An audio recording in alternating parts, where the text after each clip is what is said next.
My dearest friend in the world is a man named James. I try to describe how great he is, but it's honestly easier just to tell you the story.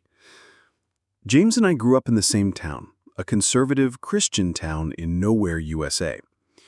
The first time I met him was on the playground at school. He saw me sitting alone under a tree and came over to ask me if I wanted to play with him and his friends. I said no, but he noticed I was reading a book about space, so he sat down next to me and asked me which planet I thought would be the coolest to visit. We ended up talking for the rest of recess about what we thought the other planets might be like, and when we went back to class, he introduced me to his friends as his new friend. We were inseparable from that point on. It was one of those things where the entire town, our parents included, had us married off by age 8 or something. We didn't understand at the time, of course, but I would go on family trips with his family, stay over at his place, and vice versa through most of elementary school. Get in trouble for talking during class every day, though not really because the teachers all loved him. We were best friends. When we finally reached the awkward teenage years and dating became a thing, he asked me to the first school dance, and I said yes. We sort of started dating by default. I don't think we ever talked about it explicitly, but I just started calling him my boyfriend to other people, and we went with that. Very little changed about our relationship. We still basically just did all the same stuff we used to do before, except our parents got stricter about the sleepovers, and there was more hand-holding and cuddling. Kissing and stuff was always difficult for me, and I didn't know why, but he never pushed me on it at all, not even once. The 2 times we tried, he was able to tell very quickly that I was uncomfortable, and he just shut the interaction down by messing up my hair, playfully saying, "Enough of that. How about we just watch a movie?" I just assumed one day I would get it. Well, I didn't. Sometime around 15 years old, I started to realize the problem. I wasn't physically attracted to men. This was a very trying time for me. Given the kind of environment I grew up in, this was not acceptable. My parents were extremely religious and extremely anti-LGBT.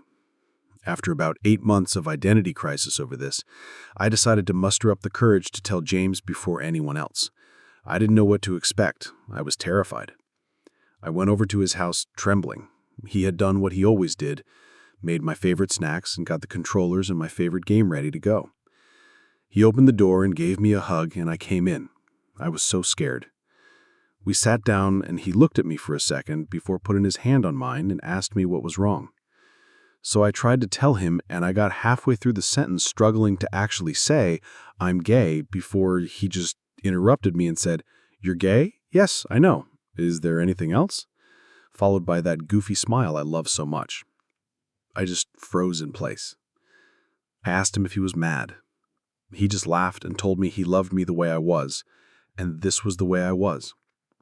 I just started crying and jumped into his arms. It felt like I cried for at least 10 minutes before he finally interrupted me in characteristic fashion, remarking, "However, I will be mad if you let the pizza rolls I make get cold. So how about we stop crying and start eating?" We stayed best friends after that. We never actually had a breakup talk, but we did start to date other people. We talked and hung out almost every day until we graduated and he went away to a big-name college. The night before he left, he came and picked me up, and we drove around town and hit all our favorite spots. He drove me back home at 3 a.m. in the rain, and I took his hand during the drive home and fell asleep on his shoulder. I remember wondering then for a moment if I should just marry him anyway. But he was going away to college, and I'm not attracted to men, so it probably couldn't work no matter how I felt about him. He promised to stay in touch, but I didn't know if that would happen. Well, it did. Obviously, it wasn't like before, but he made sure to call me every week just to check up on me and see how things were going. I went to college close to home. We talk about how hard college was, whoever we were dating at the time, and whatever drama was going on. During his junior year, my parents found out that I was gay. They did not react well, and I was basically kicked out of my home. To save me, my parents are good people, so this didn't last. They have more than made it up to me since, and worked hard to unlearn their bad programming, but that was an awful time. I did what I always do and called James.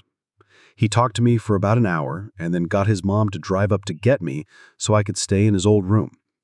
Then he flew home the next day pretty much just to cheer me up and make sure I was all right. Vintage driving around in circles, singing like idiots, and 2 a.m. junk food runs did the trick. I later found out from my mom that he had also gone and confronted my parents and stood up for me. He told them they should be ashamed of themselves, and if they were willing to lose their daughter over this, they were unfit parents and not the second family I thought you were. My parents worship him, so this was effective, and my mom still tells this story to this day. Once again, I remember wondering, at the time, will I ever know anyone else in my life who would do this for me? But he was heading off back to college, and he was still a man, so I didn't do anything. Years passed. He got married, and I got a long-term girlfriend. We stayed close the entire time. We saw each other a lot less, but it was still great every time he visited, and we had frequent texts and calls. I looked forward to his visits all year, and then tragedy struck. His wife divorced him. I never liked her, but he did. I think she used him for a green card, and he was too sweet to notice. He came back home, so I saw him a lot more, obviously. He was crushed, but we got through it together, and then I got the diagnosis. At age 27, cancer. Decent chance of survival, but I had to start treatment right away. This experience changed my outlook on life more than anything else that's ever happened to me combined. At first, everyone was there for me. I was getting visitors daily, friends, family, everyone. But as the weeks turned to months, it all stopped. Most people, even my friends, started coming once a week, then once a month, then many not at all. When things were looking bad around the 8-month mark, my girlfriend broke up with me, claiming she loved me, but she couldn't handle watching this. Almost 2 years now, and there's only 5 people who are still here. My mom, my dad, my sister, my BFF Amanda, and James. I almost can't talk about it without crying, but James is here every freaking day. Every day, for hours. He may have missed 20 days in almost 2 years due to work-related travel, and even then he calls me.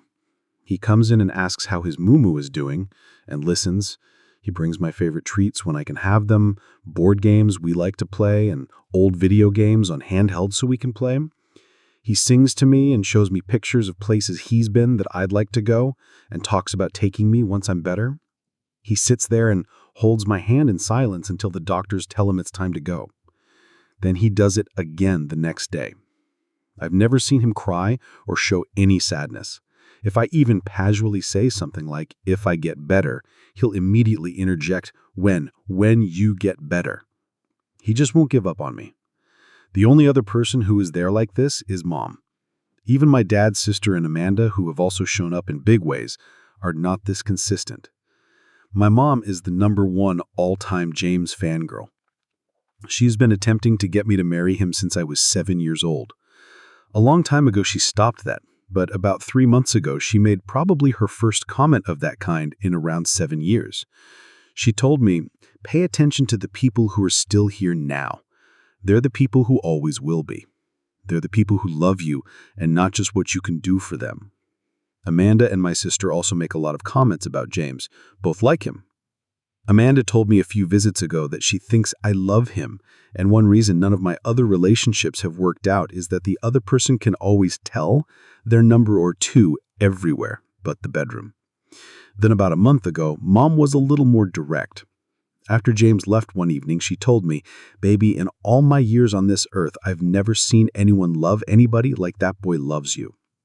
I know you don't like it when I talk about this, but trust me, if you let him go again, you're going to regret it forever." I don't know what has changed, but this time when she said that, I just knew she was right. Every relationship I've ever been in has some problem or thing that has to be worked on. The only thing missing here is that I don't feel a strong urge to rip his clothes off, but even there it's different. In general, I find the idea of being with a man disgusting, but I don't find it disgusting with him. I like being touched by him and being close to him. He's so gentle. Lately, I even find myself fixating on his lips and daydreaming about kissing him. I think overall, of the people I've known in my life, I would be happier with him than with anyone else, and it isn't close. Now, the big problem is the cancer. Honestly, I'm really not on the fence about this anymore. If I survive, I want to be with him. I am getting better, and the doctors are hopeful, but I am not sure if I should tell him now or not. I want to tell him so bad. I want him to know how much I love him. Lovers have come and gone for both of us, but every time I close my eyes and think about times I felt truly loved, understood, and accepted, it's always his smiling face I see. When I think about times I felt warm and safe, it's his arms I feel wrapping around me, like a warm blanket, my size. His voice I hear saying, "Don't worry, Amumu, it'll be all right," or cracking some silly joke. I want him to know that I want him with me, by my side, forever. There's nowhere I'd rather be than wherever he is doing absolutely anything, cuddling up on the couch, making jokes about stupid movies, playing our favorite video games, talking about life till 2 a.m., driving around in circles while he sings boy band songs like a goofball. Update. He came into my room this evening, like he always does, greeted me. "Hello, how's my Amumu doing today?" I told him I was doing well. He told me I looked beautiful, which is not true, but it still felt so sincere. Then he started unpacking the stuff he brought me today. I asked him to stop and just come sit with me because I wanted to talk to him. He nodded and came and sat down next to me. "What's up?" he asked. It took me a bit to gather myself. I kept getting distracted by his eyes, how he looks at me sometimes. I don't know how to describe it. I told him, "I love you," and he just kind of laughed and touched my hand before casually responding, "Oh, I know that. I love you too." In retrospect, this wasn't the best way to start, I guess, since we've said that enough with a different understanding that he didn't get what was happening. He started to get up again to unpack the snacks, and I grabbed his arm and asked him to let me finish. He looked confused, but he nodded and sat back down. And then I did it. I told him everything. I told him about all the times in the past I'd thought about just marrying him despite my sexuality. I told him my favorite memories of him and how they make me feel. I told him he'd always been my best friend and the person I trusted the most. I told him I made a mistake and I should have chosen him. I then basically devolved into reciting the last paragraph of my first post to him. He's the face I see when I think about feeling loved, the embrace I feel when I think about being safe. It doesn't matter what we do. If we're together, I'm happy, and he's the only thing I want for the rest of my life. He basically froze. He said nothing, just looked at me as I spilled everything. I'm not sure he even blinked. When I finished and looked up at him, he was sitting there like a statue, with his mouth slightly open, still enough it was like he forgot to breathe. James always knows what to say, so this was a little unnerving to me. I started to ask him if everything was all right, but before I could finish, his expression broke. He exhaled into a weak but incredibly tender, quivering smile, and he just reached out and pulled me into a hug. I buried my head in his chest, and his arms just wrapped around me. I just melted into him. He was so gentle. It felt so easy. It felt so right. Then he started crying, and then I started crying. He's been coming here through 2 years of cancer treatment and never seen him cry till now.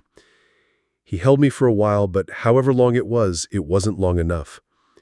He still hadn't actually said a single word since I finished talking, but I guess he didn't really need to. Then he finally answered my question with, "Now it is." When he finally pulled away, his face was red from crying, but he just looked so happy. He looked at me for a bit. It was kind of cute because he had a little trouble maintaining eye contact, which he usually doesn't. He was like a little boy again. Then he finally looked right at me and he just said, "You are the only thing I've ever wanted." Then I started crying again, and he started crying again, and he pulled me to him and held me again. I wish it never ended. A little bit later, once we exhausted our crying capacity, I showed him the post. He made a few jokes about wanting to meet this James guy and about how he had better go and thank my mom for her 20-year wingwomanship. Then, after he finished reading it, he kissed me. It felt easy, not scary at all, and just right. He asked me if it lived up to my daydreams, and I chuckled and said yes. Then he said, "I'm not so sure myself. I think I need more data," and kissed me again. He is so ridiculous, but this was smooth as butter. Then after that we started talking, and I guess he told me everything too. He said he'd loved me since we were little kids. Told me he still has every drawing, letter, or craft I ever made for him in a safe that he took with him to college and has taken everywhere he has ever lived. We talked about the day I came out as gay to him and how he'd figured it out earlier, but he struggled to accept it for months in secret because he had lived his entire life up to that point, assuming we would be a family and wanting nothing else. He told me he thought about our last night before college all the time, and he kept hoping that entire night I'd say something before he left because then he'd have transferred colleges to stay with me. Told me he actually took a very long way home just to prolong the time when we were holding hands and I was sleeping on his shoulder, and that it was to this day his favorite memory. Then he looked at me with those piercing green eyes and said, "For me, there has never been anyone else. He loved once, me, and then struggled through a bunch of rebounds, and even though he had learned to bury it and move on with life, and was happy in our friendship, his heart had only ever belonged to me. Honestly, I guess I should have known this. My dad told me he was sure this was true before, but I didn't listen. I was flustered and deeply moved.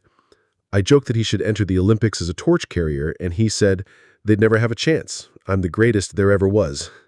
Aw. We sat and talked and reminisced some more, mostly about when we were kids. I found out some things I never knew because he avoided telling me how romantic some things were for him after I came out, but I also kind of realized I think they felt romantic to me too. Then he sang me some of our songs. His voice is so beautiful. We had another embrace and another kiss. Both still felt divine. I can't wait to have my hair back again so he can pet it like he used to when we were kids.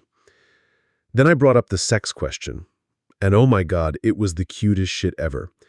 I barely had to say anything before he started tripping over himself like, "Look, I don't even care. I don't need that.